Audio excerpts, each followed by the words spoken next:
Coucou tout le monde! Aujourd'hui on va parler d'une classe de mammifères que vous connaissez peut-être sans en connaître le nom, les suidés.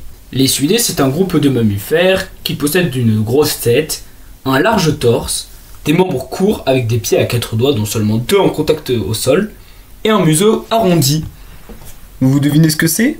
Il s'agit bien entendu de la famille comprenant les cochons, les sangliers, etc. Et pour commencer, on va parler du phacochère. Le phacochère, c'est 1m40 de long pour 150 kg de muscles. C'est lourd. Cette espèce de mini-tank vit dans les savanes herbeuses d'Afrique, où il doit se défendre des lions, des hyènes, des léopards et des guépards, mais ne vous inquiétez pas, il a de quoi faire. Il possède 2 grosses paires de défense. Celle du dessus est certes un peu plus impressionnante, mais c'est celle du dessous qu'il va falloir se méfier car elles sont tranchantes comme des rasoirs.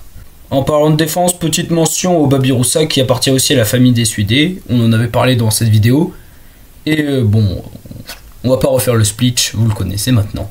Et maintenant, on va rester en Afrique et parler du potamochère. J'adore ce nom. Incroyable. Il a l'air plus corpulent que le phacochère, mais ce n'est qu'une impression. C'est juste parce qu'il est plus poilu. Il fait 1m50 pour seulement 118 kg. Enfin, seulement. Il habite dans les forêts d'Afrique centrale, mais a été récemment introduit à Madagascar où il fait de nombreux dégâts. Il sort de nuit pour se nourrir de tubercules, de racines, mais aussi d'herbes et de temps en temps des charognes. Miam miam. Bon, on quitte enfin l'Afrique pour aller voir la Malaisie, l'Indonésie, les Philippines, mais surtout le sanglier à barbe. Le sanglier à barbe, c'est 1m60 de long pour 140 kg. C'est moins lourd que le phacochère. Le sanglier à barbe vit de jour en petits groupes. Quelque chose de très intéressant sur ce suidé, c'est que c'est le seul de tous les suidés à effectuer chaque année une migration. Bon, c'est pas tout, mais là, le phacochère, il est en train de complexer, il se dit, je suis le plus gros. C'est pour ça qu'on va vous présenter le hylochère. Le hylochère, c'est 2,10 m de long pour jusqu'à 275 kg.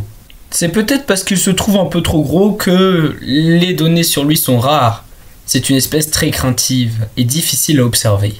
Il vit en Afrique où il mène une existence nocturne et discrète, bien qu'il puisse parcourir jusqu'à 12 km par jour. Mais bon, on part un peu loin là. On n'a toujours pas présenté le sanglier, celui qui vit dans nos régions.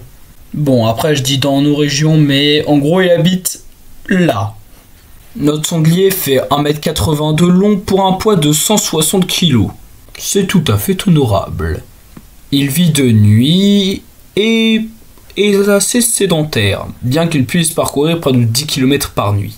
Ils aiment bien vivre ensemble dans des hardes composées de 6 à 20 individus. Mais là, on n'a parlé que de gros balourds. Au milieu de ce groupe d'énormes cuirasses se trouve un petit suidé au cœur tendre, le pécari. Si tous les suidés dont on a parlé précédemment pesaient plus de 100 kg, lui, le pécari, n'en pèse que 27. Il se dresse au crépuscule, en petits groupes de 3 à 11 individus dans les forêts tropicales d'Amérique du Sud. Mais enfin 3 à 11 individus, sans compter un gigantesque groupe de 50 individus qui a été recensé, mais ne vous inquiétez pas. Bon, c'est bon, j'ai terminé, alors voilà, j'espère que vous avez bien aimé cette vidéo et moi je vous dis à la prochaine!